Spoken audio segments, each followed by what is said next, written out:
नाज़रीन अस्सलाम वालेकुम। अब तक डॉक्टर दानिश के साथ हाजिर हैं। इलेक्शंस में तकरीबन 1 महीना रह गया है, कोई ज़्यादा नहीं है। आज 27 है, 8 फरवरी को है, 1 महीना जनवरी का रह गया है। लेकिन वो गहमा गहमी नहीं है, ना सियासतदानों की तरफ से ना आवाम की तरफ से, ना वर्कर की तरफ से। तहरीक इंसाफ को बड़ा रिलीफ मिल गया, बल्ले का निशान। लेकिन क्या ये वक्ती रिलीफ होगा? क्योंकि अकबर एस बाबर साहब और इलेक्शन कमीशन दोबारा सुप्रीम कोर्ट पहुंच गए हैं।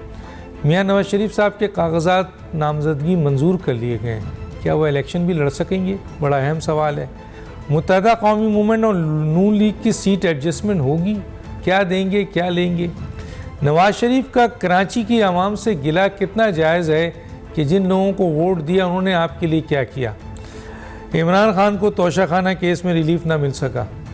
सियासी कायदीन और लीडर अवामी मुहिम शुरू नहीं कर पाए।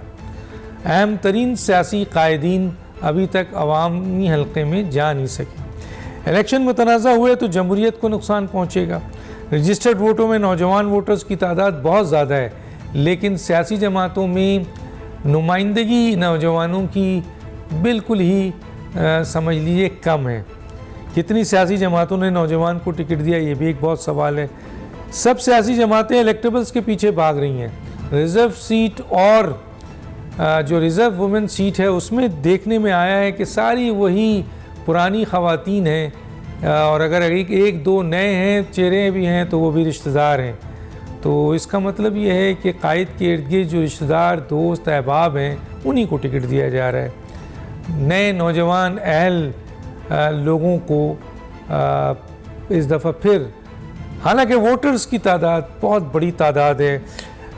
18 से 25 में 19% है, 26 से 35 में 26% है, और 35 से 45 में 22% है।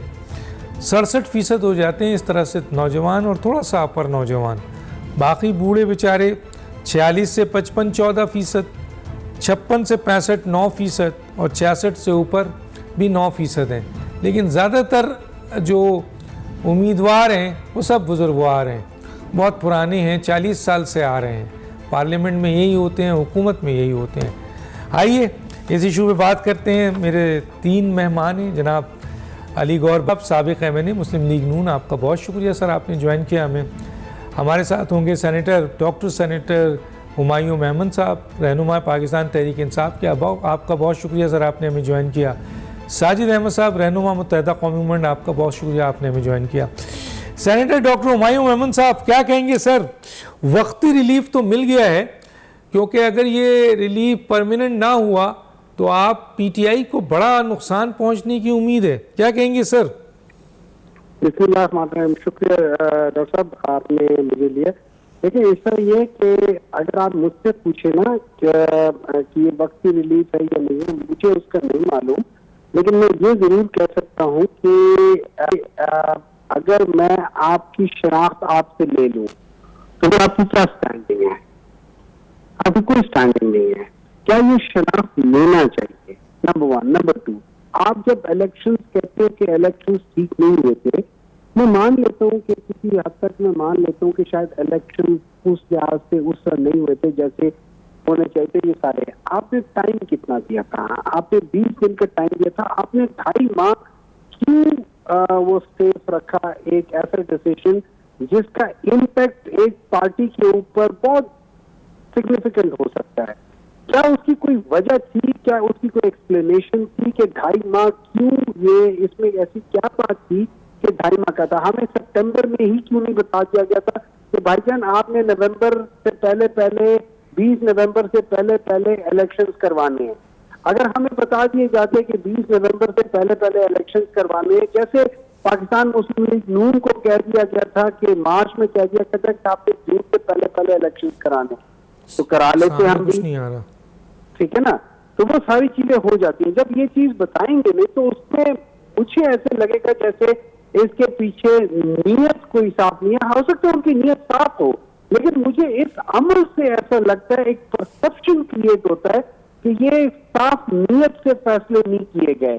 अब उसके बाद हम ये भी देख रहे हैं कि जिस तरीके से बाज लोगों की जो इम्पोर्टेंट लोगों के मध्य मुकाबल जो पाकिस्तान तहरीक इंसाफ के लोग हैं खास सीटों पे, उनकी नॉमिनेशन पेपर को रिजेक्ट किया जा रहा है। ये एक पैटर्न है।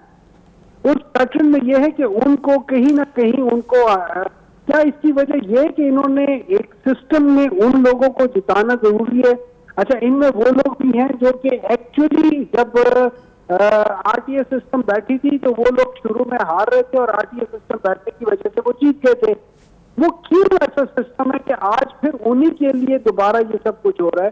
देखिए, अनफॉर्चुनेटली पाकिस्तान के जो इलेक्शंस हैं वो सिर्फ पाकिस्तान के लिए नहीं, पूरी दुनिया के लिए एक मतलब एक लाफिंग स्टॉक बनता जा रहा है। हम लोगों के इलेक्शन ऐसे हैं। नहीं, ये क्या ये मुसद्दिका इत्तलात है आपके पास कि अब अहम तरीन लोगों के खिलाफ जो पीटीआई के लोग हैं उनके कागजात नामजदगी मुस्तरद किया जा रहा है? इस तरह तो मुस्तदिका नहीं है। एक बाज़ जगहों पे हमें ऐसा लग रहा है कि जैसे पैटर्न बन रहा है, ठीक है। अब उसके बाद हम देखेंगे ना, मैं मिसाल देता हूँ। जब हमने 2013 में 2014 में जब हमने किया था तो हमने कहा था कि एक पैटर्न के तहत धांधली हुई थी। अच्छा, उसमें अगर आप देखें वो 4 हल्के जब खुले थे, उन 4 हल्कों में ये जरूर कह दिया गया था कि इनमें गलतियां हुई हैं, लेकिन उनमें ये कहा गया था कि इसमें एक मुतनज़्ज़म तरीके से धांधली नहीं हुई। लेकिन ये इसको नहीं कहा था कि उन्होंने धांधली नहीं हुई, उन्होंने कहा था धांधली हुई है, इर्रेगुलरिटीज हैं। अच्छा, उन इर्रेगुलरिटीज को अगर आप दोबारा चल के देखें तो उसमें एक इर्रेगुलरिटी बिल्कुल 4 हल्कों में थी। वो ये थी कि जो हारने वाला पीटीआई का कैंडिडेट था उसके रिजेक्टेड वोट उस लीड से ज्यादा थे जिस लीड से पाकिस्तान मुस्लिम लीग नून का कैंडिडेट जीता था। तो मुझे, अगर मैं उन सारे हल्कों को देखूं तो मुझे उसमें एक पैटर्न नजर आता है। पैटर्न ये कि आपके इस तरीके से वोट रिजेक्ट हो रहे हैं कि आपके ज्यादा वोट रिजेक्ट हो रहे हैं उस मार्जिन से कि जिस मार्जिन से आप जीत रहे हो। इसी तरीके से इस वक्त अगर मैं जाके देखता हूं तो मुझे ऐसा लग रहा है कि एक पैटर्न बन रहा है। बनेगा नहीं बनेगा ये एंड में पता चलेगा, लेकिन इतना श्योरिटी है कि पाकिस्तान तरीके इंसाफ को लेवल प्लेइंग फील्ड की तो बात दूर की है, फील्ड की बात दूर की है, इनको उस फील्ड के करीब भी नहीं जाने दिया जा रहा। पहले ही उनके टिकट खींच के भागे जा रहे हैं। मतलब आप ग्राउंड में घुसने की भी इजाजत नहीं दे रहे।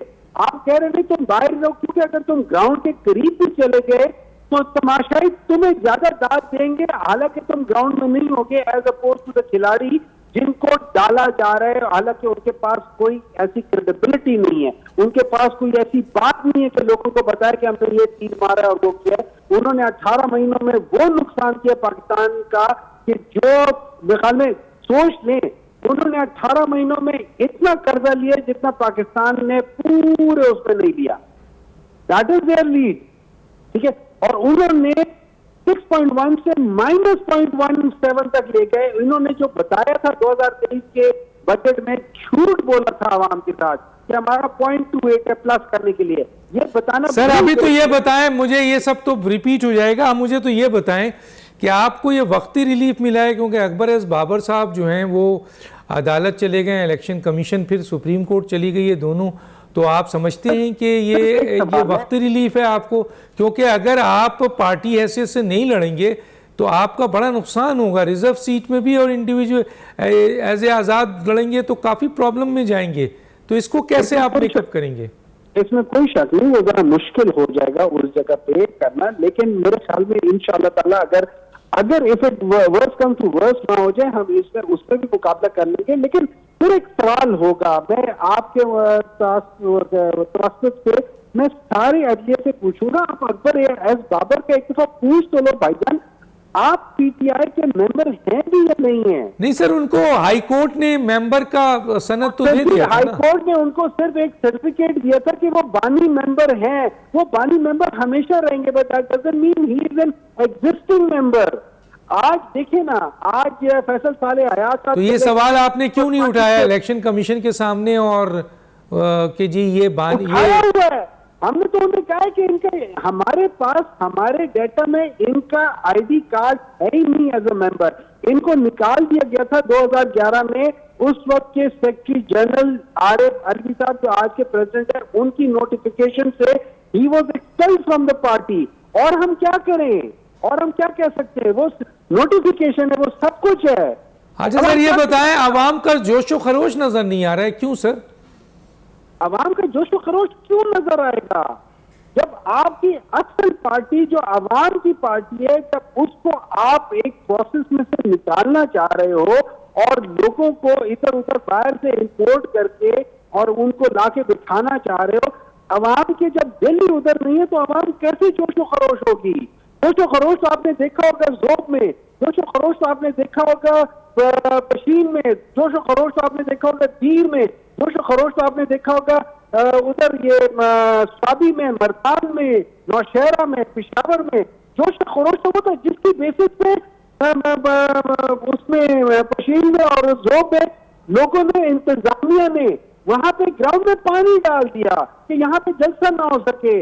जो लोगों ने वहां पे जाके जलसे के लिए स्पीच करने जा रहे थे उनको एयरपोर्ट से बाहर नहीं निकलने दिया, जो लाहौर में जा करना चाह रहे थे उनको लाहौर में अरेस्ट कर दिया, जो पेशावर वाले थे उनको अरेस्ट कर दिया।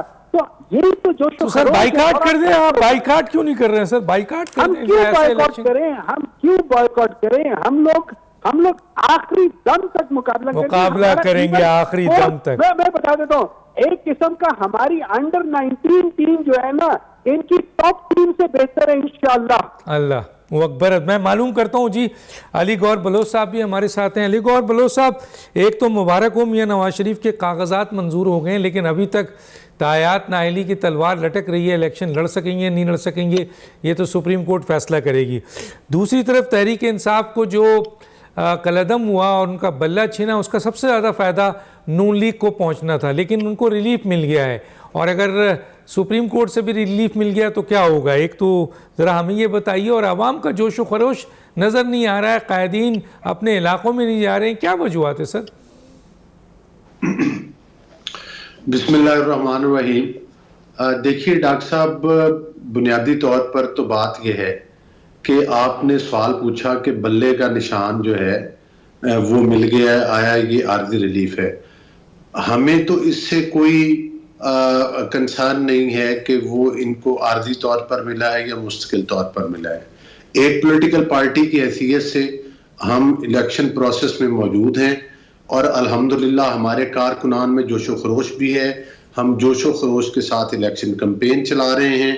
और जहां तक आप कायदीन का पूछ रहे हैं तो कायदीन जाहिर है कि मैं अपनी पार्टी का बता रहा हूं कि आज भी जो है वो टिकट्स के लिए डिवीजन वाइज जो इंटरव्यूज चल रहे हैं पंजाब के और ख़ास तौर पर दीगर सूबा जात के भी, वो अभी जाहिर है पूरी क़यादत और हमारी जो पार्लिमानी कमेटी है उसमें मसरूफ़ है। आइंदा 1-2 रोज़ में वो मीटिंग्स ख़त्म हो जाएंगी तो फिर जाहिर है कि हलकों की सियासत शुरू होगी, जलसे जुलूस भी शुरू होंगे। लेकिन जो हमारे उम्मीदवारान हैं वो बड़े एक्टिवली अपने अपने हलकों में कैंपेन चला रहे हैं। बल्ले का निशान जो है वो हमारा नहीं, वो इलेक्शन कमीशन का और इनका मसला है। जाहिर है कि ये हर जगह पर इंतहाई वो क्या कहते हैं कि चोर दरवाज़ों के साथ आने की इनको आदत है। जिस तरह से ये 2018 में चोर दरवाज़ों के ज़रिए आए थे, RTS सिस्टम बंद किया गया था, दीगर पार्टीज के लोगों को बिलखसूस नून लीग के लोगों को धकेल के ज़बरदस्ती जनूबी पंजाब में जिस तरह से शामिल किया गया, जनूबी पंजाब को सूबा बनाने का एक जो मतलब है कि वो एक स्टंट चलाया गया, वो किसी से ढका छुपा हुआ नहीं है। जहां तक धांधली की बातें हैं, अभी भाई मेरे फरमा रहे थे कि अंडर 19 और फलां टीम, ये तो दिल के बहलाने को ये ख्याल अच्छा है, मतलब है कि इस किस्म की ये खुशफहमियों का शिकार है। अगर ये इतनी ही पॉपुलर पार्टी थे तो जब इनके खिलाफ अदम एतमाद किया गया उससे पहले 2 दफा ज़िमनी इलेक्शन हुए और एक ज़िमनी इलेक्शन में ये 14 में से 13 सीटें भी हारे थे। अगर ये इतने पॉपुलर थे तो इन्होंने 2018 का इलेक्शन चोरी क्यों किया? अगर ये इतने पॉपुलर थे तो हमारी पार्टी से लोगों को PTI में उस वक्त जो है वो डरा धमका के और नैबगर्दी करके क्यों मतलब है कि उसमें शामिल करवाया गया? अगर ये इतने ही पॉपुलर थे तो हमारी लीडरशिप को उस वक्त जेलों में बंद क्यों करवाया? झूठे मुकदमात में सजाएं सुनवा कर 2-2 साल 3-3 साल जो है वो हमारी टॉप लीडरशिप जितनी भी थी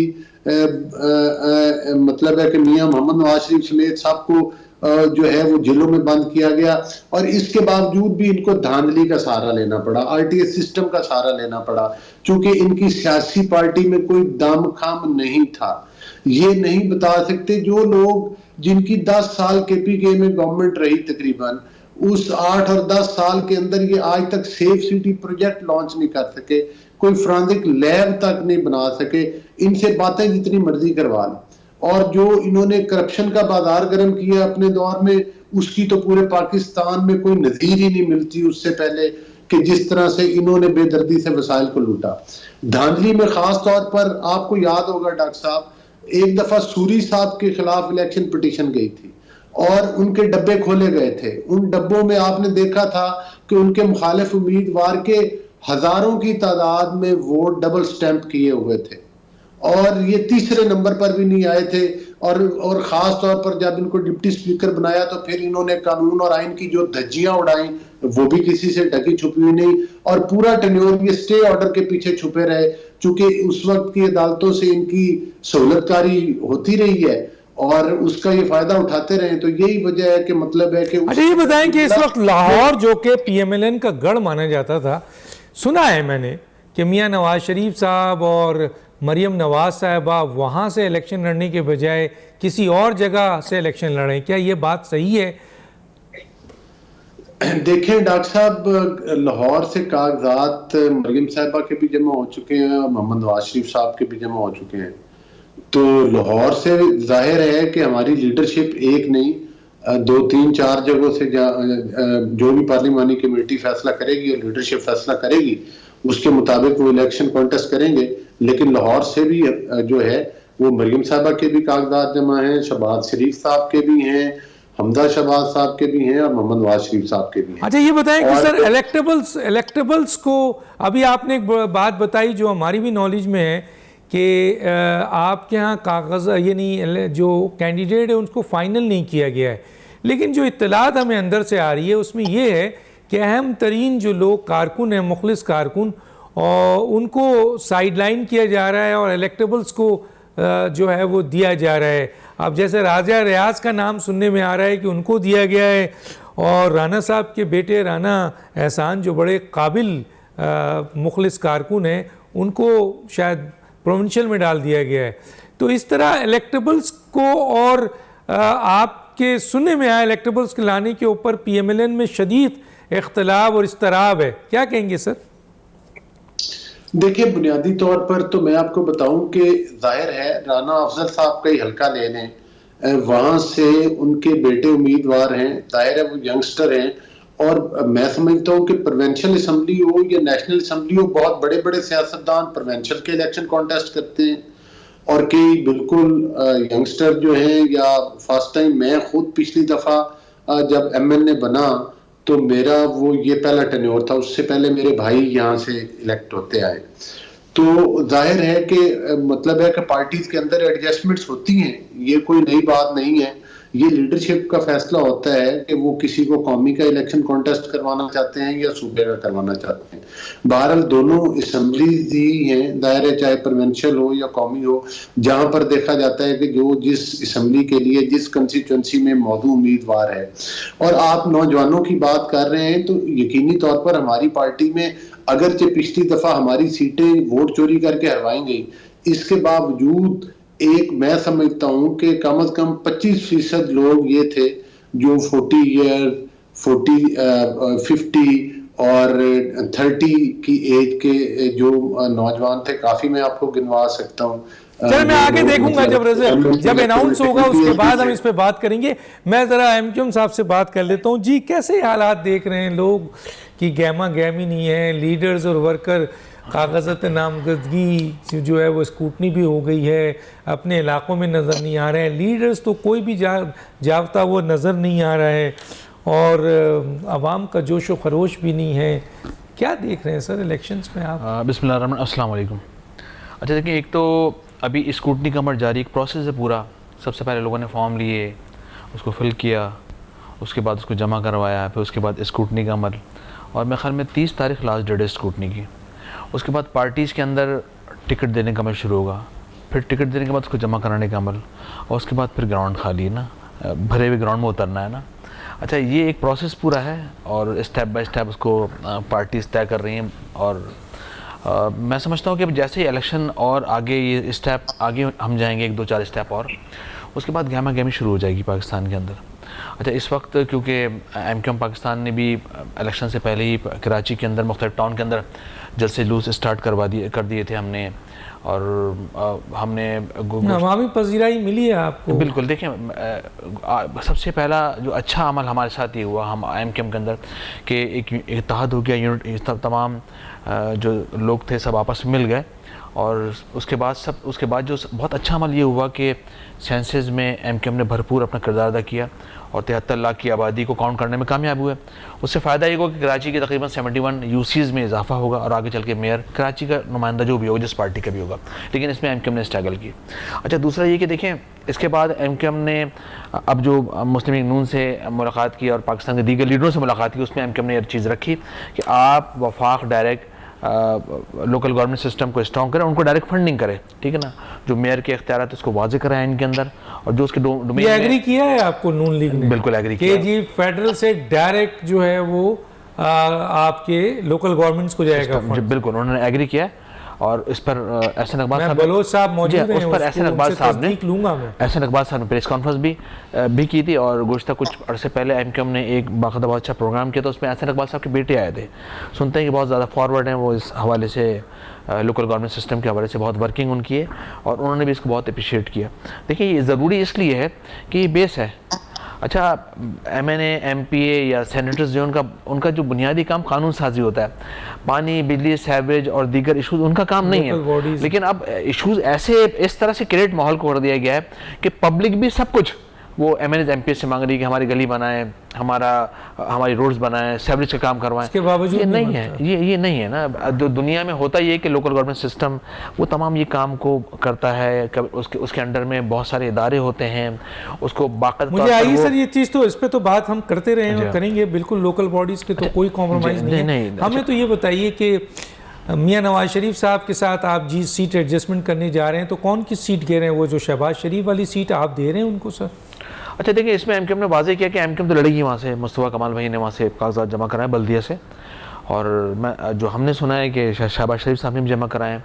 अब आगे चल के अभी जब ये प्रोसेस मुकम्मल होगा तो जो भी डॉक्यूमेंट्स जमा किए उनको वापस लेने का भी एक प्रोसेस है। कुछ टाइम हो, कोई डिसाइड हुआ है आपका सीट एडजस्टमेंट पे? इस वक्त तक तो कोई डिसाइड नहीं हुआ। इनके नुमाइंदे आए, मुलाकात उन्होंने हमसे MQM के वक्त से की है, और उसके बाद अभी आगे चल के हो सकता है तय हो जाए। नवाज शरीफ साहब ने एक बहुत बड़ा गिला किया है अपनी प्रेस कॉन्फ्रेंस में कि कराची वालों से कि जी कराची वाले आपको ये देखना पड़ेगा, जिनको आप वोट देते रहे हैं उन्होंने आपके लिए कुछ नहीं किया और आपको अब सोचना पड़ेगा।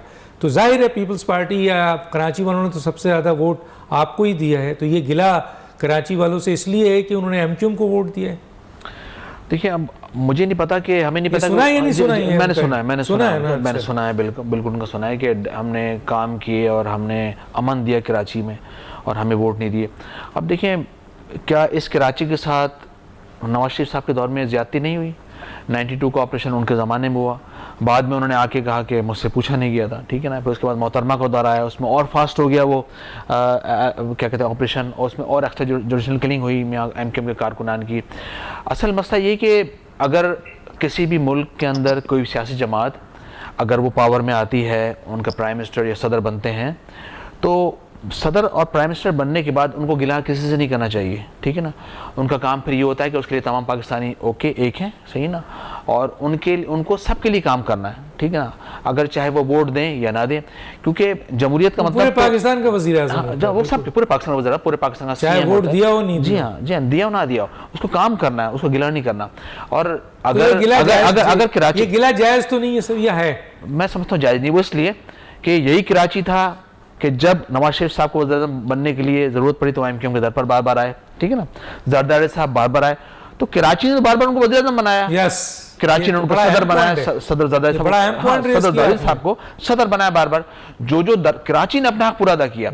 कराची 40,000 अरब रुपए वफाक को दे रहा है, कराची को तो कुछ नहीं मिला ना भाई। मुझे अच्छी तरह याद है कि M9 project Karachi Hyderabad motorway के हवाले से हम 2-3 MNAs उनके पास गए थे, नवाज शरीफ साहब के पास, उनका शुक्रिया कि उन्होंने हमारी बात को सुना, हमने पीसी उनको दी, उन्होंने उस ज़माने में कैप्टन सफदर साहब को कहा कि इधर आओ और इन लोगों को फॉलो करो, और हमें कहा कि इनको फॉलो करें, और उनको कहा कि इस प्रोजेक्ट को 6-7 महीने में कंप्लीट करने स्टार्ट करें। बल्कि ना हमने देखा कि 6-7 महीने में वो स्टार्ट हो गया। दुनिया में दानिश भाई जो मोटरवेज स्टार्ट होती हैं, उसका स्टार्ट दिया जाता है वो जो सी पोर्ट जहाँ पर होता है वहाँ से स्टार्ट होता है, लेकिन कराची में ऐसा नहीं हुआ। ठीक है ना, सी पोर्ट जहाँ से सी पोर्ट होता है वहाँ से मोटरवेज स्टार्ट होती हैं, फिर वहाँ से ज़िले के अंदर, फिर अदर ज़िले के अंदर, फिर प्रोविंस सिटीज़ के अंदर, सिटीज़ को क्रॉस करके प्रोविंस, फिर अदर प्रोविंस, फिर अदर प्रोविंस, इस तरह से होता है। लेकिन हमने देखा कि मोटरवे बन गई, लेकिन मोटरवे पे हमने देखा साइकिल वाला भी जा रहा है, रिक्शे वाला भी जा रहा है, और उस पर सुजुकी वाला भी जा रहा है। मोटरवे सेपरेट होती है। ठीक है ना, K4 भी नहीं बना कर दिया आपको। K4 गिला फिर किस बात का है? पूछता हूं उमर बलोच साहब से। उन्होंने ग्रीन बस 9 बस सुबह स्टार्ट किया, नवाज शरीफ साहब ने M9 जैसा तैसा स्टार्ट कर दिया, लेकिन इसकी क्वालिटी वो नहीं है जो कि पंजाब के अंदर है, जो कि ऐसा तैसा हुआ, बस ऐसे तैसा हुआ, जैसा आपको समझा वैसा दे दिया। बिल्कुल ना। ठीक है, मैं आपके कराची से मुझे ब्रेक के लिए कहा जा रहा है, मैं छोटा सा ब्रेक लेता हूँ, नाज़रीन पे बताऊँ।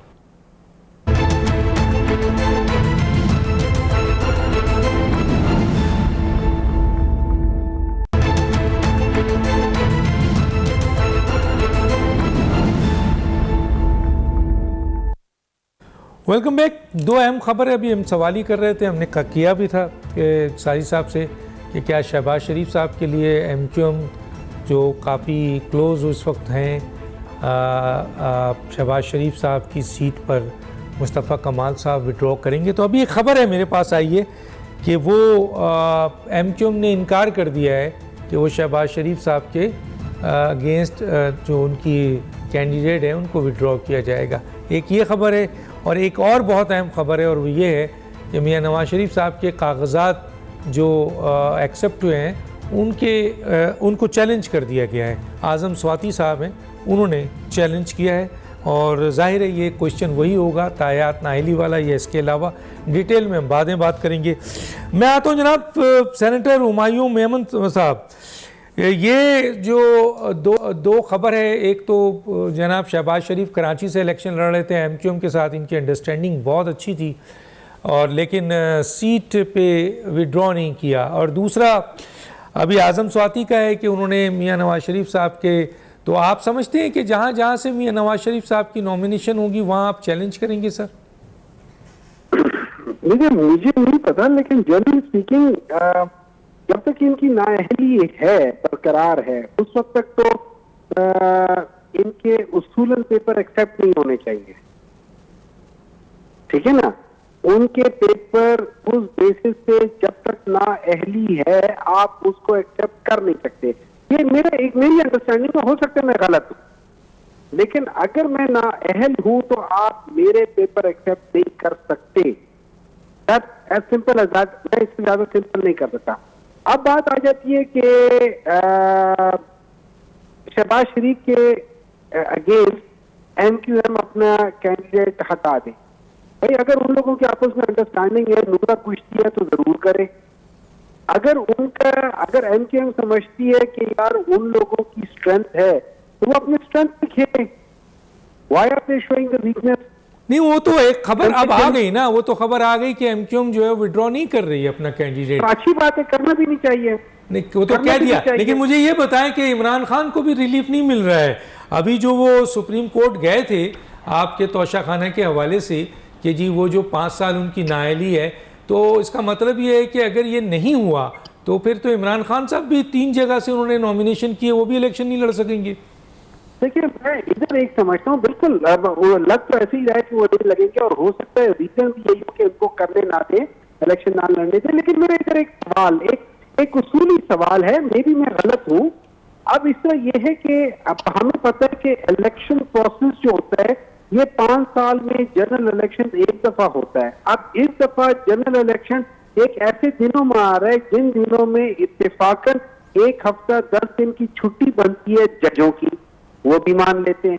लेकिन ये ऐसा टाइम है कि आपका वो जो टाइम पीरियड है जिसमें कोई जाके सुप्रीम कोर्ट में चैलेंज करता है और वो 2 या 3 या 4 या 5 बेंच की जरूरत पड़ती है, आप उसमें ये दलाइल दो कि जब तक 3 बेंच का नहीं हम इसको एड्रेस नहीं कर सकते तो, और हम लोग छुट्टियों पर है इससे हम नहीं कर सकते।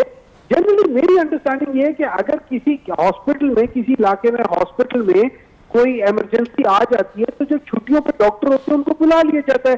इसी तरीके से जब किसी महाज पे या किसी ऐसी जगह पे फ्लड आ जाते, कुछ हो जाते हैं, तो आर्मी वालों के जो लोग छुट्टी पर होते हैं उनको बुला लिया जाता है। सर माजी में आपके लिए भी तो रातों रात जजेस आते रहे हैं सर, तो आपकी एक्सपेक्टेशन सुन लेना।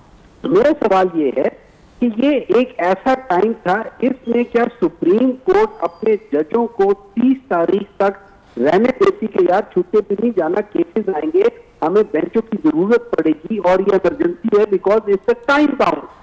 आप लोग खैर 1 तारीख से छुट्टी पे चले जाना जरूरी है, न्यू ईयर का बाहर जाके कहीं करो, जरूरी है थाईलैंड में करो, जरूरी है किसी और जगह करो, भाई आप न्यू ईयर इधर कर लो, अपने काम में कर लो, उसके बाद चले जाना। अच्छा सर एक और चीज बताइए, साइफर केस में आपको जमानत दे दी उन्होंने, इतना अहम जमानत जो है वो साइफर केस में दे दी, उन्हीं जजेस ने दी है सुप्रीम कोर्ट के, तो आप उसको तो अप्रिशिएट करते हैं और यहाँ आप गिला कर रहे हैं सर। नहीं, एक मिनट देखिए, I am not talking about the judgement, I am talking about के उनका जो ये था कि भाई हमारे जजेस छुट्टी पर है और वो 1 हफ्ते बाद आएंगे तो हम उससे पहले सुन नहीं सकते।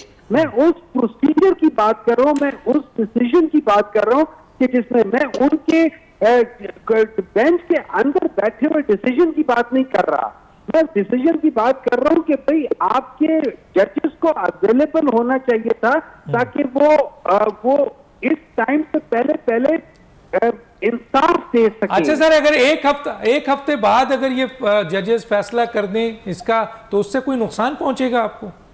सर आपका वो टाइम बार है ना, टाइम बार हो जाएगा, तो इसका मतलब है, इसका मतलब तो ये हुआ कि सर गए आप तो फिर तो इलेक्शन तो नहीं लड़ सकते इमरान खान साहब, अगर आपकी बात मैं मान लूं। Let's put like this for the sake of argument, ये कर लेते हैं कि इमरान खान साहब के जो वो है डॉक्यूमेंट नहीं एक्सेप्ट होंगे, वो नहीं करेंगे, ठीक है, हम इसको किसी हद तक मानते हैं कि नहीं होंगे, मतलब चले आपके बकिया लोगों को तो इलेक्शन लड़ने दिया जाए सर, बकिया लोग तो लड़े, बकिया लोग लड़े और बल्ले के साथ लड़े ताकि मुकाबला कुछ हो। मैं आता हूँ, मेरे पास आज वक्त कम है अली गौर बलबोज साहब, एक तो जनाब मियां नवाज शरीफ साहब के कागजात चैलेंज हो गए, ये इसके ऊपर ज़रूर आप ज़रा बताइए सर। दूसरा ये है कि जनाब शहबाज शरीफ साहब के अगेंस्ट कराची वालों ने मना कर दिया जनाब MQM ने कि जी हम जगह नहीं छोड़ेंगे, क्या कहेंगे इस पे? देखिए डॉक्टर साहब, किसी भी कैंडिडेट के पेपर जो है वो चैलेंज करना वो एक कानून का हिस्सा है, कोई भी चैलेंज कर सकता है, लेकिन यहाँ पर ये बात काबिल जिक्र है कि 2002 के इलेक्शन हुए थे, नवाज शरीफ साहब इलेक्शन से बाहर थे, 2008 के इलेक्शन हुए, नवाज शरीफ साहब इलेक्शन से बाहर थे, 2018 के इलेक्शन हुए, नवाज शरीफ साहब इलेक्शन से बाहर थे। तो मुझे ये बताएं, ये तो फिर बात साबित हो गई ना कि नवाज शरीफ साहब से इनकी टांगें कांपती हैं, और ये सिर्फ उसी सूरत में किसकी टापती है सर, खुदा के लिए जरा ये भी तो बता दीजिए। ये डॉक्टर साहब की पार्टी, इलेक्शन कमीशन की, इलेक्शन कमीशन की, एस्टेब्लिशमेंट की, किसकी कांपती है सर? डॉक्टर साहब की पार्टी की ना, ये इतराब उठा रहे हैं ना, जो इतराब उठा रहे हैं उन्हीं की टांगें कांप रही हैं। इलेक्शन कमीशन ने तो इतराज नहीं उठाया ना, इलेक्शन कमीशन का काम नहीं इतराज उठाना, इतराज उठाना तो उन लोगों का होता है जो दूसरे कैंडिडेट्स मध्य मुकाबले में। दूसरी गुजारिश ये है, लेकिन बहरहाल नवाज शरीफ साहब इंशाल्लाह इलेक्शन कॉन्टेस्ट करेंगे, इनके इतराज़ात के बावजूद भी वो इंशाल्लाह सुरखरू होंगे, और हम समझते हैं कि हमें इंसाफ मिलेगा फॉरम्स के ऊपर, जो मुतल्लिका फॉरम थे। दूसरी बात ये है कि जहां तक आपने पूछा कि शहबाज शरीफ साहब जो है वो इलेक्शन, देखें कागजात जमा हुए हैं, इसके बाद पार्लिमानी पार्टी है हमारी, वो हमारी पार्टी जो है वो फैसला करेगी, और ख़ास तौर पर लीडरशिप जो है वो फैसला करेगी कि उन्होंने कहाँ से इलेक्शन कॉन्टेस्ट करना है। रहेगी बात MQM या उनके साथ सीट एडजस्टमेंट की, तो वो MQM की और PMLN की जितनी भी सीनियर लीडरशिप है उनकी आपस में बातचीत चल रही है, वो अभी बाकायदा अनाउंसमेंट नहीं हुई कि कौन सा कैंडिडेट जो है वो नहीं, कहाँ ये से। तो अनाउंस हो गया, अभी आ गया मेरे पास खबर कि मुस्तफ़ा कमाल वाली सीट जहाँ पे मुस्तफ़ा कमाल खड़े हैं, शहबाज शरीफ साहब खड़े हैं, तो मुस्तफ़ा कमाल साहब की सीट पर एमक्यूएम अपना कैंडिडेट विड्रॉ नहीं कर रही, ऐलान कर दिया। मैं ये बताना चाह रहा हूँ कि अभी तक दोनों पार्टीज की तरफ से मुश्तरका एलामिया सामने नहीं आया कि कौन कौन सी सीट पे एडजस्टमेंट है और आया सीट एडजस्टमेंट फाइनल हो चुकी है या नहीं हो चुकी। अगर अगर अगर सीट एडजस्टमेंट नहीं हुई तो फिर दोनों पार्टी के कैंडिडेट सिलेक्शन कॉन्टेस्ट करेंगे, और अगर सीट एडजस्टमेंट हुई तो फिर उस सूरत में इसका जवाब दीजिए। देखिए, मैं आ रहा हूँ वो उस हल्के में जहाँ मुस्तफ़ा कमाल खड़े हैं एमक्यूएम के और शहबाज शरीफ खड़े हैं, क्योंकि कराची के कोई और हल्के में शहबाज शरीफ नहीं है। मैं तो पर्टिकुलर शहबाज शरीफ की बात कर रहा हूँ कि शहबाज शरीफ के अगेंस्ट एमक्यूएम ने अपना कैंडिडेट विड्रॉ करने से इनकार कर दिया है। इस पर आप क्या कहेंगे? थोड़ा सा कहें तो फिर मैं साजिद साहब की तरफ आऊँ। देखिए, बात यह है कि ये तो दोनों पार्टीज की लीडरशिप की, मैं यही कह रहा हूँ कि अभी तक पूरे कराची के अंदर ये ऐलान नहीं हुआ कि किस किस सीट पर एडजस्टमेंट होगी और किस पर नहीं होगी। कहां से हो सकता है? अगर तो सीट एडजस्टमेंट बाकी सीट्स पर होती है और ये फाइनल होता है कि इस सीट से ऊपर शहबाज शरीफ की सीट पर एक सीट शहबाज शरीफ कराची से लड़ रहे हैं, उस सीट पर एमक्यूएम ने अपना कैंडिडेट विड्रॉ करने से मना कर दिया। इस पर डॉक्टर साहब मैं आपको ये बताना चाह रहा हूँ कि ये वही सीट है जहां से शहबाज शरीफ साहब को 2018 के इलेक्शन में शायद गालिबन 200-300 की वोट। मैं एग्री कर रहा हूँ, मैं आपकी बात से एग्री कर रहा हूँ, बल्कि एक कहा यह जाता है कि जीती हुई सीट थी उनकी। तो मैं यही तो कह रहा हूँ कि उस सीट पे, वाहिद सीट पर एमक्यूएम अपना कैंडिडेट विड्रॉ नहीं कर रही है, जो सबसे ज्यादा अगर तो एमक्यूएम और पीएमएलएन की सीट एडजस्टमेंट हुई तो फिर ये एक दूसरे उन ये जगह बन जाएगी। चले, मैं आपकी बात, आप मेरे सवाल को या तो मेरे सवाल को आप नहीं समझ पा रहे हैं या फिर आप जवाब नहीं देना चाहते हैं। समझ पा रहा हूं मैं क्योंकि वक्त नहीं है, मैं साजिद साहब से पूछने दूंगा। अगर सीट एडजस्टमेंट ना हुई तो दोनों पार्टी के इलेक्शन कॉन्टेस्ट। सीट एडजस्टमेंट तो एक अलग चीज है, एक सीट का तो वाज़ेह ऐलान हो गया ना, क्या कहते हैं सर, वाज़ेह ऐलान हो गया। जी बिल्कुल, एमक्यूएम ने तय कर लिया कि एमक्यूएम विड्रॉ नहीं होगी, विड्रॉ नहीं करेगी, लड़ेगी, कंटेस्ट करेगी उस इलेक्शन को, और ये हमारा हक भी है, ठीक है ना। और माजी के अंदर बल्दिया के अंदर हमारा टाउन नाजिम भी रहा है, ठीक है ना। अच्छा, 2018 के जो इलेक्शन हुए हैं उसमें बिल्कुल आरटीएस बैठा और तमाम जमातों के साथ ज्यादती हुई। तो ज्यादती इस तरह की थी कि कुछ पता नहीं चला कि किसको कितने वोट मिले, बस जीतने वाले का पता चला कि इसको इतने वोट डाल दिए गए हैं, सही ना, और उसको लाकर बिठा दिया गया है और आरओस को कैप्चर करके लाए और सब कुछ ये हुआ है ना। अच्छा देखिए, इसमें पीटीआई की बहुत बड़ी गलती है और पीटीआई को अब ये तय करना पड़ेगा कि मुस्तकबिल के अंदर अगर अल्लाह उनके लिए रास्ते खोले, हमारी दुआ है, अगर उनकी रास्ता खुलता है तो उनको भी उसूली सियासत करनी होगी। ये किसी के शोल्डर पर बैठकर और सवारी कर और सियासत करना ये चलेगा नहीं, इसके बहुत ज़्यादा नुकसान हुए हैं। यानी कि माजी के अंदर जो पाकिस्तान तहरीक इंसाफ ने बोया है वो आज काट रहे हैं। आज जिस ज्यादती की बात करें तो कल तक 2018 के अंदर क्या इन्होंने ज्यादती नहीं की? अच्छा, उसके बाद फिर मजीद इन्होंने अपने साथ जुल्म ज्यादती की। मिसाल के तौर पर इन्होंने कौमी असम्बली से इस्तीफा दिया, इज्तिमाई तौर पर इनके लोग कह रहे थे कि इस्तीफा ना दें, लेकिन इमरान खान साहब ने अपनी पूरी पार्टी से इस्तीफा लिया, कौमी असम्बली से बाहर आ गए।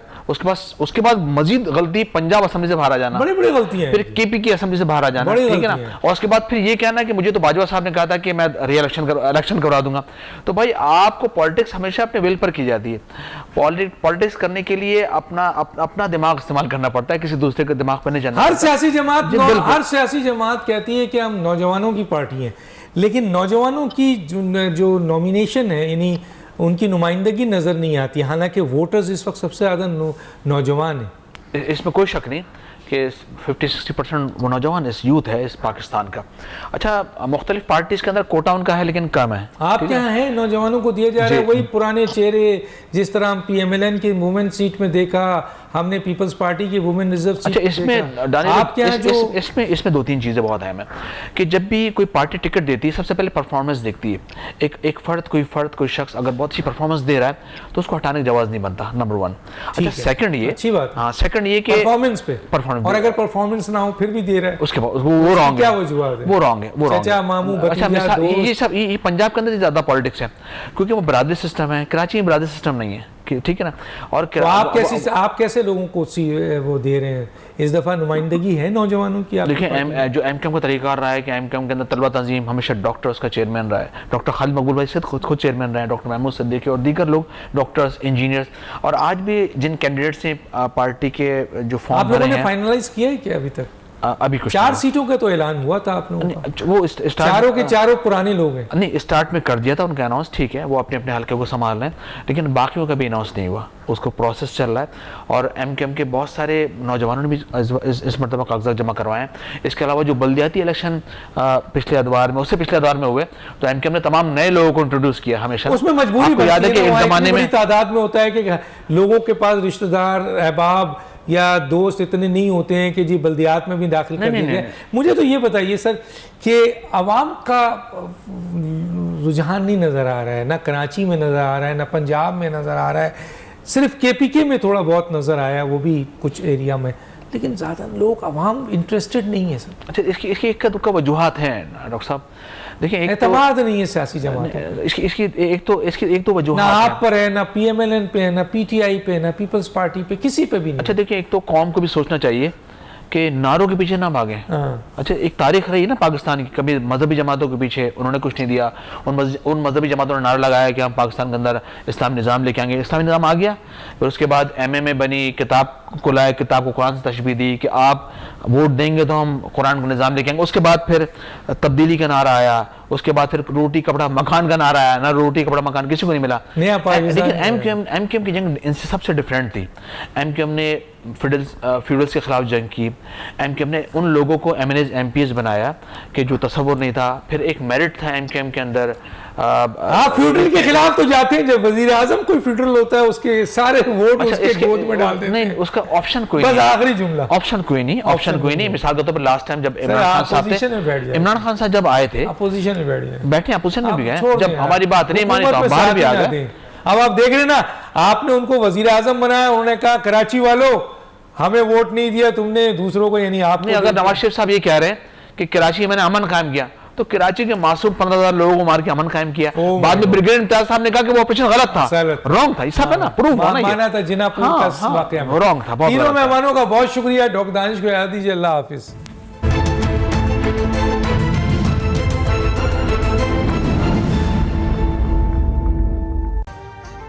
अभी सब्सक्राइब करें ताकि कोई खबर रह न जाए।